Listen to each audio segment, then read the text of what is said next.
الرحمن الرحیم الحمدللہ رب العالمین والصلاة والسلام علی سید الانبیاء والمرسلین محمد وآلہ واصحابہ اجمعین اما بعد۔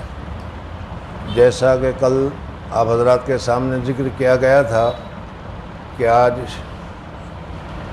کی مجلس درود شریف کی مجلس ہوگی اور آئندہ کل سے انشاءاللہ تصوف کے سلسلے میں آپ حضرات کو بتایا جائے گا۔ تصوف کیا ہے اور تصوف کے ساتھ ہمارا معاملہ کیا ہے، یہ بڑی لمبی باتیں ہیں۔ یا تو ہم تصوف کو اہمیت ہی نہیں دے رہے، یا بعض لوگ ایسے ہیں کہ وہ تصوف کو اتنی اہمیت دیتے ہیں کہ بس کچھ نہ پوچھو۔ سمجھ میں آ گیا نہیں؟ اس سے پہلے بھی تصوف کے بہت سارے مسائل میں، چونکہ ہندوستان روسی اور منیوں کا ملک ہے اور ہندوستان میں روسی منی پہاڑوں میں رہتے ہیں، ہمالیہ وغیرہ میں رہتے ہیں، اور ان کے بھی بہت سارے مجاہدات وغیرہ ہیں۔ اس وجہ سے بعض حضرات نے تصوف کو اسی کے ساتھ سمجھا اور اسی کے اصول اور فروع وغیرہ کو لے کر گڑبڑ کر دی۔ حالانکہ ہم لوگ اچھی طریقے سے جانتے ہیں کہ حضور اقدس صلی اللہ علیہ وسلم کے پاس، حضور اقدس صلی اللہ علیہ وسلم کے انتقال کے کچھ وقت پہلے حضرت جبریل علیہ السلام انسانی شکل میں تشریف لائے تھے، اور کچھ سوالات حضور اقدس صلی اللہ علیہ وسلم سے جاہل ہونے کے ناطے جاہلانہ سوالات کیے تھے، جاہلانہ طریقے پر سوالات کیے تھے۔ حدیث جبریل کے نام سے حدیث پاک میں یہ معروف ہے اور مشہور ہے، آپ حضرات تو جانتے ہیں، اس لیے اس کو زیادہ بتانے کی ضرورت نہیں ہے۔ جس وقت حضرت جبریل علیہ السلام انسانی صورت میں آئے تھے، حضور اقدس صلی اللہ علیہ وسلم بھی اس وقت یہ نہیں پہچان سکے کہ یہ جبریل ہے یا کوئی انسان ہے۔ سمجھ میں آیا؟ خیر، بعد میں حضور صلی اللہ علیہ وسلم کو پتہ چل گیا تھا، اور اللہ تبارک و تعالیٰ نے حضرت جبریل علیہ السلام کو یہ سوال پوچھنے کے لیے کیوں بھیجا؟ سمجھ میں آیا؟ اس میں ایک بہت بڑی حکمت ہے۔ ایک وجہ تو یہ تھی کہ صحابہ کرام رضوان اللہ تعالیٰ علیہم اجمعین حضور اقدس صلی اللہ علیہ وسلم سے بے تکے سوالات بھی کر لیا کرتے تھے، جس سے حضور اقدس صلی اللہ علیہ وسلم کو ایک قسم کی تکلیف ہوتی تھی۔ اس وجہ سے اللہ جل جلالہ و امن والوں نے قرآن پاک میں فرمایا کہ حضور اقدس صلی اللہ علیہ وسلم سے اس طریقے سے بے تکے سوالات مت پوچھو۔ سمجھنا ہے؟ اور جب یہ منع کر دیا گیا تو صحابہ کرام رضوان اللہ تعالیٰ علیہم اجمعین سوال پوچھنے سے کترانے لگے۔ لیکن حالات ہے، واقعات ہے، روزانہ نئی نئی صورتیں جیسے کہ آج کل پیدا ہو رہی ہے، اس طریقے سے اس زمانے میں بھی پیدا ہو رہی تھی۔ اب اس کو جاننا ہے، پوچھنا چاہیے، لیکن پوچھنے کے لیے ممانعت کر دی گئی ہے، تو صحابہ کرام مطمئن منتظر رہتے تھے کہ کوئی دیہاتی آ جائے، کوئی باہر سے کوئی آدمی آ جائے اور اگر کچھ سوال پوچھے اور اس سوال کا جواب حضور اقدس صلی اللہ علیہ وسلم عطا فرمائے تو پھر ہماری رہنمائی ہو جائے۔ سمجھ میں آ گیا؟ تو اسی طریقے سے حضرت جبریل علیہ السلام کو اللہ تبارک و تعالیٰ نے حضور اقدس صلی اللہ علیہ وسلم کے پاس بھیجا، اور بنیادی جو سوالات تھے وہ سوالات حضرت جبریل علیہ السلام نے حضور اقدس صلی اللہ علیہ وسلم سے کیے۔ اب وہ کیا سوالات تھے، حضور صلی اللہ علیہ وسلم نے کیا جوابات دیے، اس کی تفصیل تو ساری حدیث میں آپ حضرات نے پڑھی ہوگی یا پڑھو گے۔ سمجھ میں آیا نہیں؟ اس وقت اگر انہی کو بتانا چلا جائے تو بڑا لمبا وقت ہوگا۔ میں آپ کو اجمالی طور پر یہ بتانا چاہتا ہوں کہ دیکھو، دنیا میں تم دیکھتے ہو، تم تو ماشاءاللہ مقررین بھی ہو، بڑی لمبی چوڑی تقریر بھی کرتے ہوں گے، اور 1.5 گھنٹہ 2 گھنٹہ 2.5 گھنٹہ 3 گھنٹہ لچھے دار تقریر کرنے کے بعد، سمجھنا ہے، جب تقریر ختم کر کے دعا کرتے ہیں تو ادھر سے سنا اور ادھر سے غائب، پلے جھاڑ کر اٹھ جاؤ، کچھ پتہ نہیں چلتا۔ سمجھ میں آیا نہیں؟ اچھا، اس کی جگہ پر اگر کوئی آدمی گھنٹہ بھر تک تقریر کرے، 2 گھنٹے بھر تک تقریر کرے، اور اس تقریر کے بعد اخیر میں کہے کہ بھائی دیکھو میں 2 گھنٹے سے آپ حضرات کے سامنے ایک بات پیش کر رہا تھا، سمجھ میں آ گیا، اور اس کا خلاصہ یہ ہے کہ یہ کرو، یہ کرو، یہ کرو، یہ نہ کرو، یہ نہ کرو، یہ نہ کرو، تو وہ پوری تقریر کا جو خلاصہ جو اخیر میں 1-2 منٹ میں بیان کیا جاتا ہے وہ ہر ایک کے ذہن میں رہ جاتا ہے، اور اس کے ذریعے سے گویا کہ پوری تقریر محفوظ ہو جاتی ہے اور پوری تقریر سامنے والے کے لیے عمل میں آ جاتی ہے۔ تو اسی طریقے سے حضور اکرم صلی اللہ علیہ وسلم نے اقرأ باسم ربک الذی خلق مکہ مکرمہ سے جو دین کی دعوت شروع کی تھی، اور 23 سال تک حضور اکرم صلی اللہ علیہ وسلم دین کے مختلف پہلو میں دعوت دیتے رہے، چیزیں بتاتے رہے، سمجھ میں آ گیا۔ ان سب کا خلاصہ اگر دیکھو تو وہ کیا تھا؟ یہ حضرت جبریل علیہ السلام کے سوالات تھے۔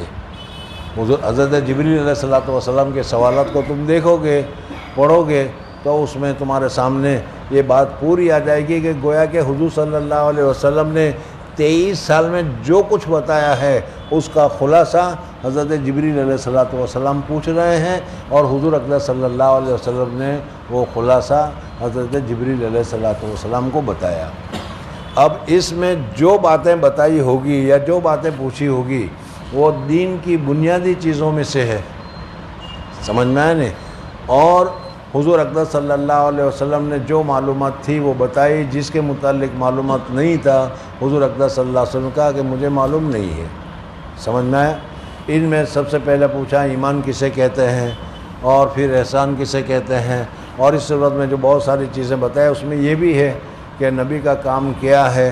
قرآن پاک میں بھی اللہ تبارک و تعالیٰ نے بھیجا کہ اللہ تبارک و تعالیٰ نے قرآن پاک میں بھی ارشاد فرمایا کہ تمہارے درمیان نبی بھیجا، وہ نبی یعلمہم الکتاب والحکمت ویزکیہم، اور وہ تزکیہ بھی کرتے ہیں، سمجھ میں آئے نہیں؟ تو حضور اکرم صلی اللہ علیہ وسلم کا جو فریضہ تھا دعوت کو پیش کرنے کا، توحید کو پیش کرنے کا، وہ فریضہ حضور اکرم صلی اللہ علیہ وسلم نے ادا کیا۔ پھر اس کی جتنی تفصیلات ہیں مسائل کے اعتبار سے آپ حضرات پڑھتے ہو، جانتے ہو، وہ بھی ساری حدیث پاک میں حضور اکرم صلی اللہ علیہ وسلم نے بتائی، اور ہمارے علماء کرام نے انہی چیزوں کو سامنے رکھ کر، قرآن اور حدیث کو سامنے رکھ کر جو عمل کے لیے ایک معیار طریقہ مقرر کیا وہ فقہ کے اعتبار سے تمہارے سامنے موجود ہے، سمجھ میں آیا؟ تو حضور اکرم صلی اللہ علیہ وسلم ایک ہی وقت میں کیا ہے اصلاح کرنے والے بھی تھے، ایک ہی وقت میں معلم بھی تھے، ایک ہی وقت میں مدرس بھی تھے، ایک ہی وقت میں تعلیم الکتاب کرنے والے بھی تھے، اور ایک ہی وقت میں حضور اکرم صلی اللہ علیہ وسلم مزکی بھی تھے۔ روحانی تزکیہ کرنا، روحانی صفائی کرنا، یہ حضور اکرم صلی اللہ علیہ وسلم کا کام تھا، اور یہ حضور اکرم صلی اللہ علیہ وسلم نے کیا۔ آج ہم لوگوں نے ان چیزوں میں سے جو ظاہری علم ہے اس ظاہری علم کو لے لیا، حاصل کر لیا، اور اس کو ہم کیا ہے حاصل کرتے ہیں، پڑھتے ہیں، مولوی بنتے ہیں، سند حاصل کرتے ہیں، پڑھاتے ہیں، لوگوں کو مولوی بناتے ہیں، یہ سارے ظاہری علم ہے۔ لیکن تزکیہ والی جو بات ہے وہ تزکیہ والی بات عوام کو تو چھوڑو، عوام تو عوام ہے، العوام کالانعام، جانور کے معنی نہیں، عوام کی بات نہیں ہے، لیکن ہم جو اکابرین امت ہے، علماء کرام ہے، وہ بھی تزکیہ کی بات کو چھوڑ رہے ہیں اور تزکیہ کی طرف متوجہ ہی نہیں ہو رہے، اور اسی تزکیہ کو ایک ضروری غیر ضروری چیز سمجھ کر اس سے وہ بے اعتنائی برت رہے ہیں، سمجھ میں آیا؟ حالانکہ تزکیہ بہت زیادہ ضروری ہے۔ انسان جب پیدا ہوا تھا تو اس وقت آپ لوگ بھی، میں بھی، سب بھی، جو بھی بچہ پیدا ہوتا ہے کل مولود یولد علی الفطرت فابواہ یہودانہ او ینصرانہ او یمجسانہ، حدیث ہے، سمجھ میں آ گئی ہوگی۔ کوئی بھی بچہ پیدا ہوتا ہے تو اللہ تعالیٰ اس کو فطرت سلیمہ پر پیدا کرتا ہے، یعنی اس کے دل کی کیفیت بالکل سالم ہوتی ہے، سلیم ہوتی ہے، اس میں نہ کوئی کجی ہوتی ہے، نہ کوئی ٹیڑھا پن ہوتا ہے، نہ کوئی گناہ کی بات ہوتی ہے۔ یعنی دوسرے لفظوں میں اگر تم سوچنا چاہو تو جو بھی بچہ پیدا ہوگا یا آپ لوگ جو پیدا ہوئے تھے تو جھوٹ اس کو معلوم نہیں ہے، وہ جھوٹ کیا ہوتا ہے وہ کچھ نہیں جانتا. یہ آپ لوگ جانتے ہوں گے. سمجھ میں بعض مرتبہ کہتے ہیں نا کہ ارے یہ تو پاڑنے میں یعنی جھولے میں بھی سچا نہیں رویا تھا، جھوٹا ہی رویا تھا. سمجھ میں نہیں جانتے. بہرحال چلو اتنا تو جانتے ہیں کہ کوئی بھی بچہ پیدا ہوتا ہے جھوٹ کسے کہتے ہیں وہ اسے نہیں معلوم، حسد کسے کہتے ہیں وہ اسے نہیں معلوم، کینہ کسے کہتے ہیں وہ اسے نہیں معلوم، ہرس کسے کہتے ہیں وہ اسے نہیں معلوم. ساری چیز اللہ تبارک و تعالیٰ نے ہمارے قلب کو بالکل پاک صاف کر کے اللہ تبارک و تعالیٰ نے ہمیں دنیا میں اتارا. سمجھ میں؟ فَأَبَوَاهُ يُهَوِّدَانِهِ أَوْ يُنَصِّرَانِهِ أَوْ يُمَجِّسَانِهِ. جس ماحول میں یہ رہے گا، جیسا ماحول اس کو ملے گا، سمجھ میں آیا، ویسی اس کی پرورش ہونی شروع ہو جائے گی، ویسی اس کی اخلاق عادات وغیرہ بننا شروع ہو جائے گا. سمجھ میں آ گیا. اس وجہ سے ہم نے دیکھا سہارنپور میں کہ وہ کیا کہتے ہیں گٹر صاف کرنے والے بنگی جب آتے ہیں ان کے ساتھ وہ چھوٹے بچے بھی ہوتے ہیں. سمجھ میں، تو اماں یا ابا جو گٹر صاف کرتے ہیں تو وہ بچہ بھی گٹر صاف کرنے کے اعتبار سے وہ بھی ایسا ہی کام کرتا ہے.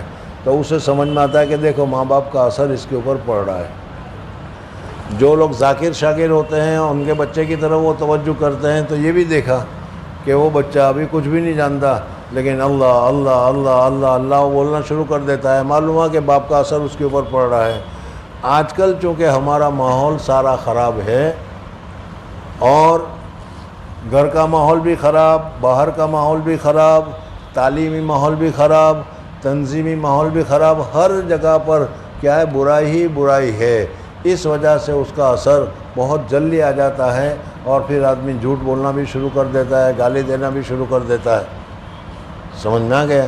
بارہا ہم نے یہ دیکھا کہ انگلینڈ میں رہنے والے وہاں گالی گلوچ کا دستور نہیں ہے.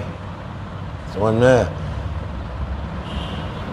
لطیفہ کے طور پر ایک دم یاد آ گیا، لیکن اب وہ پتہ نہیں وہ لطیفہ سنانا چاہیے کہ نہیں سنانا چاہیے. سمجھ میں لطیفہ یہ ہے کہ دو آدمی کے درمیان میں جھگڑا ہوا، ایک ہندو تھا ایک مسلمان تھا. ہندو نے کہا مسلمان سے یار تم لوگ بہت خراب آدمی ہو. کہا کہ کیوں بھائی کیا ہم خراب کیا ہیں؟ کہ تم ہر بات میں گالی بولتے ہو، ہر وقت گالی بولتے ہو. سمجھ میں آیا نہیں؟ تو وہ سن کر مسلمان کہتا ہے کون سالا بہنچود گالی دیتا ہے، کون سالا بہنچود گالی دیتا ہے، یعنی وہ خود گالی دے رہا ہے اور اس کا احساس بھی نہیں کہ میں گالی دے رہا ہوں. اتنا زیادہ کیا ہے ہمارے زبانوں کے اوپر یہ چیزیں چڑھی ہوئی ہے غلط. حضور اقدس صلی اللہ علیہ وسلم نے زندگی میں کبھی گالی نہیں دی. حضور اقدس صلی اللہ علیہ وسلم نے کبھی حسد نہیں کیا. حضور اقدس صلی اللہ علیہ وسلم نے کبھی دھوکہ نہیں دیا. یہ ساری چیزیں ہیں. سمجھ میں آنے. اسی وجہ سے تو حضور اقدس صلی اللہ علیہ وسلم کے لیے قرآن پاک میں فرمایا انک لعلی خلق عظیم. یہ رسول آپ تو اخلاق کے اعلیٰ معیار پر ہیں، اخلاق کے اعلیٰ معیار پر ہیں. جس کا نبی اخلاق کے اعلیٰ معیار پر ہو، اس کا امتی اخلاق کے بے انتہائی گراوٹ پر ہو، یہ کتنی شرم کی بات ہے. سمجھ میں آنے. اب یہ کیوں ہمارے اندر گھسا، کس طریقے سے گھسا، اس کو نکالنے کا کیا ہے؟ یہ سارا کا سارا کام تصوف کا تزکیہ کا ہے. حضور اقدس صلی اللہ علیہ وسلم کے زمانے میں صحابہ کرام دوسرے سے چھین کر کھایا کرتے تھے، مار داڑ کیا کرتے تھے، لیکن حضور اقدس صلی اللہ علیہ وسلم کی صحبت میں رہ کر حضور اقدس صلی اللہ علیہ وسلم کے پاور ہاؤس سے ان کا ایسا صفایا ہو گیا کہ جو دوسروں سے چھین کر کھایا کرتے تھے. حضور اقدس صلی اللہ علیہ وسلم نے ایک مرتبہ کہا کہ بھائی ہمارے یہاں مہمان آیا ہے اور ہمارے یہاں مہمان کو کھلانے کا کوئی آج بندوبست نہیں ہے تم میں سے کوئی مہمان کو لے جائے کہ مہمان کو کھلاوے؟ سمجھ میں ایک صحابی کھڑے ہو گئے کہ یا رسول اللہ صلی اللہ علیہ وسلم آپ فکر نہ کریں، میں آپ کے مہمان کو لے جاتا ہوں. یہ لے کر گیا اپنے گھر اور جا کر وہ گھر والی سے کہا کہ بھائی حضور صلی اللہ علیہ وسلم کا مہمان ہے اور اب میں اس کو لے کر آیا ہوں، کچھ گھر میں کھانے پینے کو بھی ہے یا نہیں۔ وہ زمانہ وہ تھا کہ اس میں کچھ نہیں ہوتا تھا۔ آج تو ہر ایک کے گھر میں فریج بھرے ہوئے ہیں، لیکن کوئی بھی کسی فقیر کو لے جانے کے لیے تیار ہے؟ میں تیار ہوں۔ سمجھ میں آیا کہ نہیں؟ دیکھو کہاں کیسے گرے ہوئے ہیں ہم، یہ بتانا چاہ رہا ہوں میں۔ بہرحال اس نے گھر والے نے کہا کہ بھائی کچھ نہیں ہے آج تو، ہاں چھوٹا بچہ ہے اس کے لیے کچھ تھوڑا سا رکھا تھا، کھانا رکھا ہوا ہے، چھوٹے بچے کے لیے ہے، بس اتنا ہے، اگر تم کہو تو آج بچے کا فاقہ کرائیں اور مہمان کو کھلا دیں۔ تو انہوں نے کہا کہ حضور صلی اللہ علیہ وسلم کا مہمان ہے، آج ان کو کھلانا پڑے گا، چاہے بچے کو فاقہ کراؤ، بچے کو بہلا کر سلا دو، سو جائے گا، تو پھر وہ کیا ہے، کھانے کی ضرورت نہیں رہے گی، نیند آ جائے گی، تو بچوں میں یہی ہوتا ہے۔ اور اس کھانے کو نکال کر دسترخوان پر بٹھا دینا، میں بھی بیٹھ جاؤں گا اور تھوڑی دیر کے بعد تو آ جانا۔ اور جو ڈیٹ ہے، جو روشنی کے لیے ڈیٹ ہے، اس ڈیٹ کو ذرا اور اٹھانے کے لیے، تاکہ روشنی زیادہ ہو جائے، اٹھانے کے لیے ذرا اوپر کرنے کی بجائے نیچے کھینچ لینا، تو اندھیرا ہو جائے گا۔ جب اندھیرا ہو جائے گا تو پھر تو اندھیرے میں پھر ڈیٹ کیسے ڈالی جائے گی، اور اندھیرے میں ہی کھانا پڑے گا۔ تو میں بیٹھ کر اس طریقے سے میں چباتا رہوں گا، آواز کرتا رہوں گا، وہ سمجھے گا کہ حضرت بھی کھا رہے ہیں اور وہ بھی کھا لے گا، اتنے کھانے میں وہ اکیلا کا پیٹ بھر جائے گا۔ اس واقعے میں یہ دیکھو کہ کہاں لوگوں سے چھین کر کھاتے تھے اور کہاں ان کے اخلاق ایسے بن گئے کہ خود بھوکے رہ رہے ہیں اور دوسرے کو کھلا رہے ہیں۔ وہ بہت سارے ایسے حدیث میں واقعات ہیں۔ بہرحال ہمیں اسی لائن پر جانا ہے، ہمیں اسی لائن پر پہنچنا ہے، اور اس وجہ سے یہ جو دل میں بہت ساری کڑواہٹ، بہت ساری گراوٹ، بہت ساری رذالت، کمینگی ہے، اس کمینگی کو نکالنا ہے۔ حضور اقدس صلی اللہ علیہ وسلم کے زمانے میں تو حضور اقدس صلی اللہ علیہ وسلم کا پاور ہاؤس، فیضان ایسا تھا کہ ہاتھ پر ہاتھ رکھتے ہی لا الہ الا اللہ محمد الرسول اللہ پڑھنے کے ساتھ ہی ایسا فیض پہنچ گیا کہ وہ آدمی صحابی بن گیا، اور صحابی کا تو اتنا درجہ ہے کہ آج کل کا کوئی غوث اور قطب بھی ادنا درجے کے صحابی کو نہیں پہنچ سکتا۔ سمجھ میں آئے نہیں؟ بہرحال حضور اقدس صلی اللہ علیہ وسلم نے یہ تصوف کا کام کیا ہے۔ بہرحال یہ تصوف ہے، اور ہمیں اپنے دل میں یہ جو سارے رذائل بھرے پڑے ہیں، اور اسی رذائل کی وجہ سے ہمیں قرآن پڑھنے میں لذت نہیں آتی، قرآن سننے میں لذت نہیں آتی، ذکر کرنے میں مزہ نہیں آتا۔ سمجھ میں آئے نا؟ ورنہ تو صحابہ کرام رضوان اللہ تعالیٰ علیہم اجمعین کے واقعات کو دیکھ لو، نماز کھڑی ہو گئی، سامنے گھر میں آگ لگ گئی، اور ان کو پتہ بھی نہیں چلا کہ گھر میں آگ لگ گئی۔ بہت سارے ایسے واقعات ہیں۔ کیوں؟ اس لیے کہ ان کا دل پورا اللہ کی طرف متوجہ ہو جاتا تھا۔ تو یہ تزکیہ ہے، سمجھ میں آئے نہیں؟ اور اس تزکیے کو جس فن نے اختیار کیا ہے، اس فن کو تصوف کہا جاتا ہے، احسان کہا جاتا ہے، اور آج کل کی اصطلاح میں بیعت اور پیری مریدی کہا جاتا ہے۔ سمجھ میں آئے نہیں؟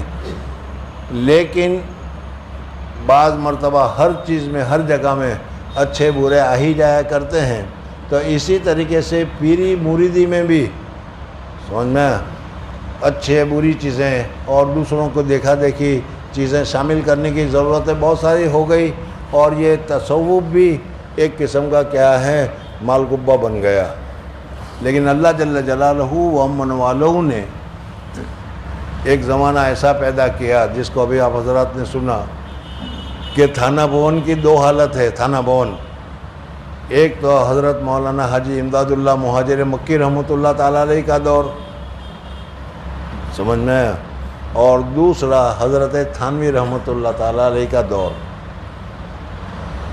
حضرت حاجی امداد اللہ مہاجر مکی رحمۃ اللہ تعالیٰ علیہ کون تھے؟ اور جس مسجد میں حضرت حاجی امداد اللہ مہاجر مکی رحمۃ اللہ علیہ رہتے تھے، عبادت کرتے تھے، وہ مسجد بھی آج بھی موجود ہے۔ اور حضرت حاجی امداد اللہ مہاجر مکی رحمۃ اللہ تعالیٰ علیہ جس جگہ پر عبادت کرتے تھے، وہ حجرہ، وہ جگہ بھی آج بھی موجود ہے۔ سمجھ میں آئے نا؟ پھر اس وقت اس مسجد میں 3 آدمی رہتے تھے، سمجھ میں آئے نا؟ ایک تو حضرت حاجی امداد اللہ مہاجر مکی رحمۃ اللہ علیہ، دوسرا مولانا پیر ضامن شہید رحمۃ اللہ تعالیٰ علیہ، دو، اور تیسرا مولانا فتح محمد صاحب۔ سمجھ میں آ گیا؟ حضرت پیر ضامن شہید رحمۃ اللہ تعالیٰ علیہ کون تھے، کیسے شہید ہوئے، کیا ہوا؟ 1857 میں ان حضرات نے سمجھ میں بڑوا کیا تھا، بغاوت کی تھی۔ جو انگریز تو بغاوت کہتے ہیں، بڑوا کہتے ہیں، لیکن ہم اس کو آزادی کی لڑائی کہتے ہیں۔ سب سے پہلے آزادی کی لڑائی مسلمانوں نے شروع کی، کافروں کو، یورپین کو نکالنے کی۔ لیکن آج یہ ہے کہ ساری قربانیاں ہم نے دی، ہزاروں مسلمان شہید ہو گئے، ہزاروں کو پھانسیاں دی گئی، لیکن آج جو ہے مسلمان کا ہندوستان میں کوئی حق نہیں ہے۔ انہوں نے کچھ نہیں کیا، اور جنہوں نے کچھ نہیں کیا تھا، سمجھ میں نے RSS والے، بلکہ انگریزوں کی جاسوسی کی تھی، آج وہی کہہ رہے ہیں کہ ہم یہ دیش بھکت ہیں۔ یہ بھی ایک المیہ ہے۔ خیر، ہمیں اس دیش بھکت کے المیہ سے ہمیں کوئی لینا دینا نہیں ہے۔ مجھے تو صرف یہ بتانا ہے کہ اس وقت تھانہ بھون میں یہ مسجد تھی جس میں حضرت حاجی امداد اللہ مہاجر مکی رحمۃ اللہ تعالیٰ علیہ، پیر ضامن شہید اور مولانا فتح محمد صاحب رہتے تھے۔ اسی میں نماز بھی ہوتی تھی، عبادت بھی ہوتی تھی، بچے پڑھانے کا بھی مسئلہ ہوتا تھا۔ وہ چھوٹی سی مسجد اب بھی ہے۔ وہ حضرت پیر ضامن شہید رحمۃ اللہ علیہ جو تھے وہ بڑے مزاقی تھے، سمجھ میں آنے، کھلے دل کے آدمی تھے۔ جب کوئی نیا آدمی مسجد میں آتا تھا تو اس کو بلاتے تھے، ادھر آؤ، ادھر اورے آؤ، اورے آؤ، اورے وہاں کی اصطلاح میں ادھر آؤ کے معنی میں، اورے کو آؤ۔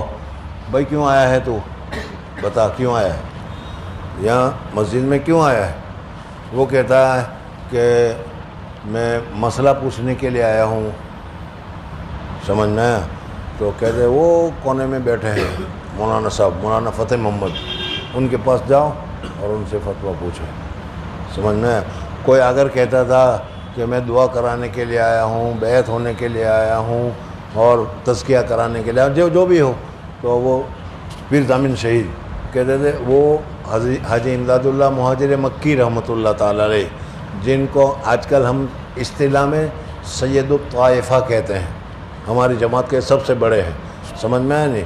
تو حاجی امداد اللہ مہاجر کے لیے بتاتے تھے وہ رہے، وہ پیر صاحب ہیں، اس کے پاس جاؤ اور وہاں جا کر تعویذ لو، کہاں جا کے دعا کراؤ، جو چاہے کرانا وہاں کراؤ، سمجھ میں؟ اور اگر کسی کام کے نہیں لینے آئے ہوتے تھے تو پھر یاروں کے پاس آ جاؤ، حقہ پیتے ہیں، بیٹھ کر وہ حقہ شروع کرا دیا کرتے تھے۔ یہ اس وقت میں یہ مسجد تھی، سمجھ میں آ گیا؟ اور اسی مسجد میں حضرت حاجی امداد اللہ مہاجر مکی رحمۃ اللہ تعالیٰ علیہ کی حالت بھی مجھے ابھی یاد آ رہی ہے۔ میں اگر بتاؤں گا تو آج کا سبق پھر وہیں کا وہیں رہ جائے گا، سمجھ میں نہیں؟ حضرت حاجی امداد اللہ مہاجر مکی رحمۃ اللہ تعالیٰ علیہ کون تھے؟ تھانہ بونی کے رہنے والے تھے، مشائخ میں تھے، ان کے باپ دادوں کا شیخ تھے، وہ سب کچھ تھا، سمجھ میں نہیں؟ اور سلسلہ نقش بندیہ میں وہ کسی سے بیعت بھی تھے، خلافت بھی ملی تھی، سمجھ میں؟ لیکن دل میں کچھ کسک تھی کہ مجھے روحانیت کا اعلیٰ مرتبہ حاصل کرنا ہے، سمجھ میں آ گیا؟ خواب میں حضور اقدس صلی اللہ علیہ وسلم کو دیکھا رات کو کہ حضور اقدس صلی اللہ علیہ وسلم آئے اور حضور اقدس صلی اللہ علیہ وسلم نے ان کا ہاتھ پکڑا، حاجی امداد اللہ مہاجر مکی کا، اور ہاتھ پکڑ کر ایک اور کوئی بزرگ اس وقت سامنے آ گئے، شکل آ گئی، ان کے ہاتھ میں پکڑا دیا، خواب ختم ہو گیا۔ یہ تو جانتے تھے کہ یہ اس خواب کا مطلب یہ ہے کہ یہ آدمی جو ہے، اس آدمی سے تم بیعت ہو جاؤ، اس آدمی کا تم ہاتھ پکڑو تو تم کو کیا ہے، کامیابی مل جائے گی۔ اب حضرت حاجی صاحب بہت پریشان کہ یہ آدمی کو نام تو بتایا نہیں، شکل معلوم تھی، نام بتایا نہیں۔ اب جہاں جہاں ان کو معلوم ہوا کہ فلانے جگہ پر کوئی بزرگ ہے، فلانے جگہ پر کوئی بزرگ ہے، فلانے جگہ پر بزرگ ہے، جس گاؤں میں، جس جگہ میں، ہندوستان بھر میں سب جگہ وہ گم پر آ گئے، لیکن وہ شکل میں جو شکل دیکھی تھی وہ مل نہیں رہی، سمجھ نہ گیا؟ بہت پریشان۔ اور ایسے وقت میں جو پریشانی ہوتی ہے وہ وہی آدمی جان سکتا ہے، سمجھ سکتا ہے جس پر بیتی ہو، اور اگر تم کہو کہ ہمیں ثبوت کر کے بتاؤ، تو میں بتاؤں گا کہ رات کو اگر کوئی خواب میں کوئی حور پری تمہیں دکھلا دی گئی ہو، بڑی پسند آئی اور کہا کہ یہ ہے تمہاری بیوی، سمجھ میں آیا؟ تو کیا کرو گے؟ سمجھ میں آ گیا نہیں؟ مثال دے رہا ہوں اس لیے کہ ہم ادنا مثال سے سمجھتے ہیں، اعلیٰ مثال ہماری سمجھ میں نہیں آتی۔ تو حضرت حاجی صاحب رحمۃ اللہ علیہ بہت پریشان ہوئے۔ ایک مرتبہ تھانہ بھونی میں تھے، پریشان تھے، وہ ہے کون کہ حضور صلی اللہ علیہ وسلم نے جس کا ہاتھ پکڑایا، معلوم ہونا چاہیے۔ تو ان کا ایک دوست تھا، انہوں نے کہا کہ یار تم سب جگہ تلاش کر کے آ گئے، کہیں وہ نہیں مل رہے۔ سمجھ میں آ گیا؟ تھانہ بھون، یہ تھانہ بھون کی بات کر رہا ہوں، تھانہ بھون سے 2-3 میل کا فاصلہ ہوگا یا 5 میل ہوگا بہت تو۔ ہم تو جب اس جگہ پر گئے تھے تو پیدل گئے تھے، لیکن وہ بچپنا تھا، سمجھ میں آج نہیں چلا جاتا، اس وقت پیدل گئے تھے، اور وہاں جا کر عصر کی نماز پڑھی تھی، بعد میں پہلے نوافل پڑھی تھی۔ خیر بہرحال تو یعنی عصر سے لے کر مغرب تک جانے کا کتنا ہوگا یہاں سے ریلوے اسٹیشن تک، لیکن ان اکابر کو اگر کہو کہ ریلوے اسٹیشن تک جاؤ تو بھی گاڑی چاہیے، بیت الخلاء کے لیے بھی اسکوٹر پر جاتے ہیں، سمجھ میں؟ بہرحال ہم تو پیدل گئے تھے۔ کہاں؟ لوہاری ایک جگہ ہے، تو کہا دیکھو یہاں لوہاری میں ایک ملا جی رہتے ہیں، ذرا لوگ کہتے ہیں کہ وہ بھی بزرگ ہیں، ذرا ان کو بھی دیکھ لو۔ سمجھ میں آ گیا؟ تو لوہاری میں وہ 3 میل کا فاصلہ ہے، لیکن گئے نہیں، دیکھا ہی نہیں کبھی۔ بہت ساری یہاں پر بھی جگہ ایسی ہوتی ہیں 2-3 میل کے فاصلے پر ہوتی ہے، لیکن دیکھی ہوئی نہیں ہوتی۔ خیر بہرحال یہ گئے وہاں پر، مسجد میں حضرت مولانا وہاں موجود تھے، سمجھ میں؟ حضرت جیسے داخل ہوئے اور ان مسجد کے امام صاحب تھے، الف ب پڑھاتے تھے، شیخ الحدیث نہیں تھے، الف ب پڑھاتے تھے، تجوید پڑھایا یعنی ناظرہ پڑھایا کرتے تھے، سمجھ میں آ گیا؟ حضرت نے جیسا دیکھا تو وہ ساری شکل جو خواب میں دیکھی تھی وہ فوراً سمجھ میں آ گئی، اور سمجھ میں آ کر ان کے پاؤں میں گر گئے۔ پاؤں میں گرنے کے ساتھ ہی حضرت نے کیا کہا، کیسے کہا پتہ نہیں، سمجھ میں آئے گا یا نہیں۔ انہوں نے کہا کہ اچھا تمہیں اپنے خواب کے اوپر اتنا اعتماد ہے؟ کیسے معلوم ہوا کہ انہوں نے خواب میں دیکھا؟ بہرحال بزرگوں کی باتیں ہیں۔ کہا کہ تمہیں اپنے ہاتھ پر اتنا اعتماد ہے، بس یہ کہنا تھا کہ انہوں نے ہاتھ پکڑ لیا، سمجھنا۔ اور ان کا نام ہے میاں جی الف ب پڑھانے والے کو کہتے ہیں۔ یہاں مکتب میں جو مول صاحب ہوتے ہیں نا، ہمارے یہاں تو مکتب کے مول صاحب کو بھی حضرت علامہ پتہ نہیں کیا پوچھڑا لگا دیتے ہیں دم چلہ کا، لیکن یو پی میں ملا جی اس کو کہتے ہیں جو الف ب پڑھانے والا ہو، یعنی اتنے اونچے درجے کے باوجود اتنے تواضع کے ساتھ رہنے والے تھے۔ مولانا میاں جی نور محمد جنجانوی، اصل جنجانہ ایک جگہ ہے، شہر ہے وہی تھانہ بھون کے پاس، وہاں کے وہ رہنے والے تھے، لیکن یہ میاں جی نور محمد جنجانوی کیا تھے؟ اور پھر دوسری لائن پر چلا گیا میں، سمجھ میں آیا نہیں؟ اپنے زمانے کے غوث تھے، اپنے زمانے کے قطب تھے، جب وہ اپنی گھوڑی کے اوپر سوار ہوتے تھے جنجانہ جانے کے لیے، تو وہ گھوڑی جب تک حضرت اس کے اوپر سوار ہوتے تھے نہ پاخانہ کرتی تھی نہ پیشاب کرتی تھی، سمجھ میں؟ یہ ساری بس وہ پڑھنا ہی نہیں ہے، دیکھنا ہی نہیں ہے، تو اب کیا کریں؟ خیر بہرحال میاں جی نور محمد جنجانوی رحمۃ اللہ علیہ کے حضرت حاجی صاحب رحمۃ اللہ علیہ عاشق ہو گئے۔ عاشق ہونے کے بعد جو پھر حضرت میاں جی نور محمد نے ان کو، اور یہ میاں جی نور محمد کون تھے؟ حضرت تھانوی سے پہلے 1 صدی پیچھے جاؤ، 100 سال پیچھے جاؤ، تو اس وقت سر سید احمد شہید رحمۃ اللہ تعالیٰ علیہ نامی ایک آدمی مجدد ہوئے ہیں، بڑا انہوں نے کام کیا، سیرت سید احمد شہید نامی کتاب ہے، لیکن آج پڑھنے کے بعد تو پھر کبھی اس کتاب کا نام بھی نہیں سنو گے تم. اس کتاب میں ان کی ساری پوری تفصیلات لکھی ہوئی ہے. کتنے پاورفل تھے. ادھر بعض مرتبہ بیعت کی اور تھوڑی دیر میں اس کو خلافت کے قابل بنا دیا, خلافت دی اور چلتے بنے. سید احمد شہید رحمۃ اللہ تعالیٰ علیہ. سمجھ میں آ گیا نہیں؟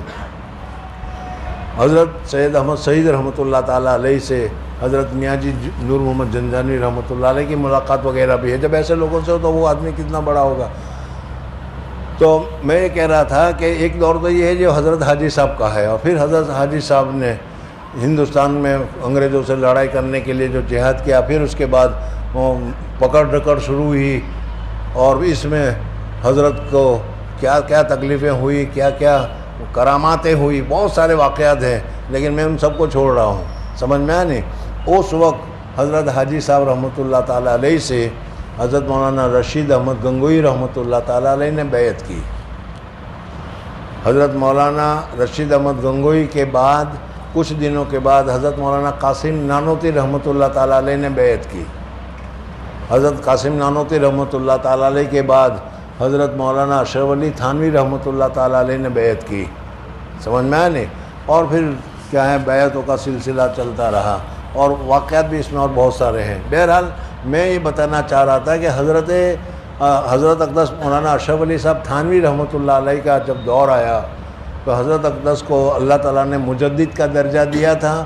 تو تصوف کی لائن میں جتنی غیر چیزیں جو شرعی نہیں تھی, سمجھ میں آئے, دوسروں کو دیکھا دیکھی, سادھوؤں کو دیکھا دیکھی, دوسروں کو دیکھا دیکھی جو داخل ہو گئی تھی, حضرت اقدس تھانوی رحمۃ اللہ علیہ نے سب کو نکال کر سنت طریقے پر جو تزکیہ ہے اس تزکیے کو انہوں نے پوری زندگی میں تیار کیا اور کتابیں لکھی. 1000 کتابیں حضرت تھانوی رحمۃ اللہ علیہ نے لکھی ہے. ان کو بھی ابھی چھوڑو. حضرت تھانوی رحمۃ اللہ تعالیٰ علیہ نے لوگوں کو بھی تیار کیا ہے. جو خاص آدمی ہوا کرتے ہیں اور میں نہیں, وہ اس طریقے سے خانقاہی سلسلہ شروع کر کے یا لوگوں کو جمع کر کے نواز و نصیحت وغیرہ کر کے ان کے دل کے جو میل وغیرہ ہے کچیل ہے اس کو نکالتے ہیں اور اس کو ایسا بنا دیتے ہیں جیسا ماں کے پیٹ سے پیدا ہوا. ماں کے پیٹ سے پیدا ہوا آدمی کو حسد, بھوک, کینہ, کپٹ اور پیسے کا لالچ وغیرہ کچھ نہیں ہوتا. جیسے میں نے شروع میں بتایا, اس لائن پر آ کر ذکر اذکار وغیرہ کرنے کے بعد, معمولات کی پابندی کرنے کے بعد, لیکن سب سے بڑا مشکل مسئلہ یہ ہے ہم لوگوں کا کرنا کچھ نہیں اور بڑا بننا ہے. معمولات کی پابندی کرنی نہیں ہے, ذکر کرنا نہیں ہے, دل کا تصفیہ کچھ کرنا نہیں ہے, اور لوگوں میں ہماری عزت ہو جائے, ہمارا احترام ہو جائے, اور اس چیز چلتی جس کی وجہ سے کچھ حاصل نہیں ہوتا. سمجھ میں آئے؟ حضرت شیخ نور اللہ مرکزو یہاں کی بھی حضرت شیخ کے یہاں جو مجلس ہوتی تھی, حالت ہوتی تھی, اس میں کچھ لوگ پیدا ہوئے جو بعد میں کام کرے. حضرت تھانوی رحمۃ اللہ تعالیٰ علیہ نے کام کیا.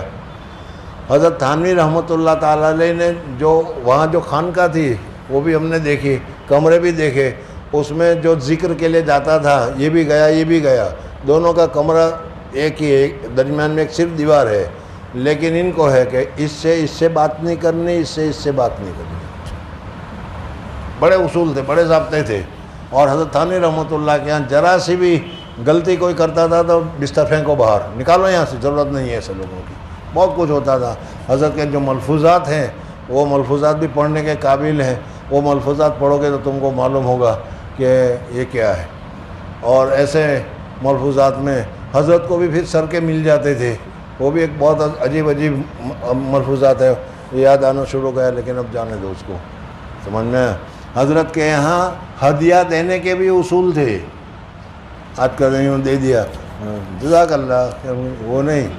سمجھ میں آئے؟ پہلے تمہارا اس کا تعلق ہے کہ نہیں, تمہارے ساتھ بے تکلفی ہے کہ نہیں, پھر ہدیہ میں 1000 1500 نہیں, 1-2 روپے دیتے ہوں تو قبول ہے, زیادہ نہیں. اس قسم کے حضرت تھانوی کے سارے اصول تھے. سمجھ میں آئے نہیں؟ ایک مرتبہ ایک بوڑھا آیا, یاد آ گیا مجھے بھی, وہ جو بات شروع ہوئی تھی یہ کتاب کس نے لکھی، وہ کون تھا، کیا تھا، وہ بات وہیں کے وہیں رہ گئی. چلو کل کو صحیح انشاءاللہ اب اسی روزانہ کرنا ہے تو کرتے رہیں گے. حضرت تھانوی کے یہاں ایک دیہاتی آ گیا اور دیہاتی گڑ لایا. ہوتا ہے سمجھ میں آیا نہیں. یہ گاؤندی لوگ جو ہوتے ہیں، گاؤندی لوگ وہ بیچارے بہت بھولے بھالے ہوتے ہیں.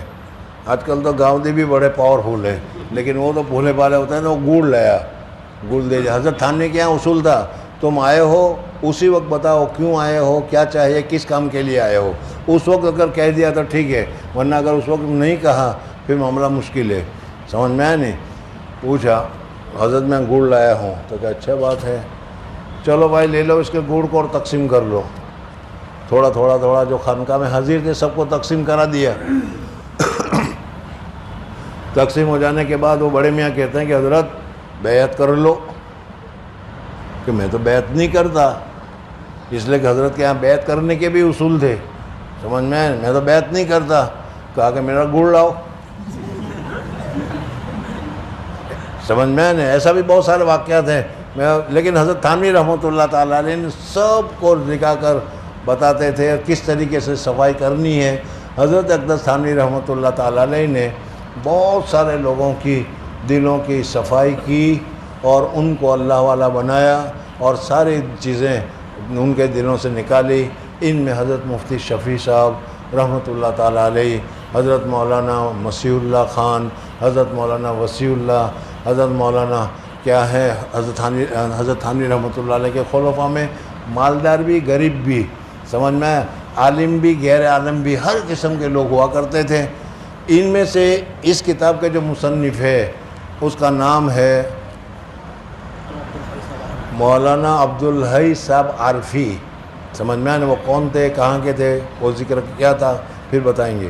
تو وہ بھی حضرت تھانوی کے پاس رہے اور حضرت تھانوی رحمۃ اللہ تعالیٰ علیہ نے خوب ان کی اصلاح کی، خوب بتایا اور خوب تزکیہ کیا. اور حضرت تھانوی کا کس طریقے سے یہ تصوف میں اصلاح کرنے کا معمول تھا وہ ان کو معلوم تھا. وہ کبھی کبھی بیان کرتے رہتے تھے، اس سے لوگوں کو بہت سارا فائدہ ہوا. تو وہ ان کے خادم نے، محمد اسحاق ان کا نام ہے، ان کے خادم نے کتابی شکل میں لکھا ہے. تو اس میں بہت ساری چیزیں جو ہم لوگوں کے لیے مفید ہے انشاءاللہ اس میں پڑھی جائے گی. اور اس وقت چونکہ سردی کا زمانہ ہے، ایک گھنٹہ بھی نہیں ملتا ہمیں، سمجھ میں آئے. لیکن پھر بھی اگر آپ حضرات اسی طریقے سے ہوتے رہیں تو جتنا ہو سکے گا بتاتے رہیں گے. اور اس میں پھر انہوں نے جو طریقے بتائے کہ فلانی بیماری ہے اس کو ایسے دور کرو، ایسے دور کرو، ایسے دور کرو، ایسے دور کرو، سمجھ میں آ گئے. آپ لوگ سنیں گے اور اس کو دور کریں گے تو انشاءاللہ ضرور فائدہ ہوگا. اللہ تبارک و تعالی مجھے اور آپ حضرات کو صحیح تزکیہ نصیب فرمائے، اللہ کی رضا اور محبت نصیب فرمائے. آخر میں ایک بات بتا دوں اور وہ حدیث میں ہے، اللہ تبارک و تعالی اس دل کو جنت میں داخل نہیں کرے گا جس دل میں حسد، بغض، کینہ اور کپٹ ہو. سمجھ میں آنے. اس لیے کہ اگر جنت میں تم داخل ہوئے اور تمہارے دل میں حسد ہے تو تمہارے دوسرے جنت کی بیوی کو دیکھ کر حسد پیدا ہو جائے گا، ان کی بلڈنگ کو دیکھ کر حسد پیدا ہو جائے گا. تو جنت رہے گی یا جنت جہنم بن جائے گی. اس لیے پہلے سب صفائی ہوگی، آگ میں جلا کر ختم کیا جائے گا اور پھر جب جنت میں جائے گا تو جنت جہاں باسد کہ کسی قسم کی کوئی تکلیف نہ ہو، حسد، بغض، کینہ، کپٹ وغیرہ نہ ہو.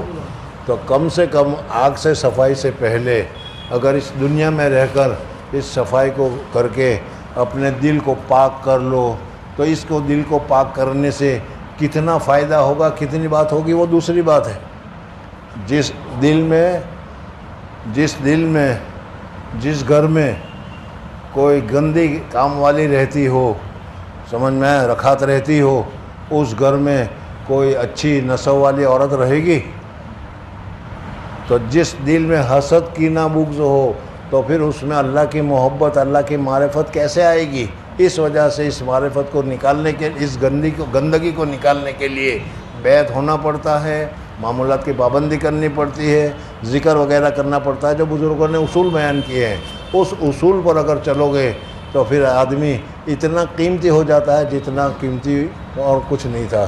اللہ جل جلالہ و امن مجھے اور آپ حضرات کو نصیب فرمائے۔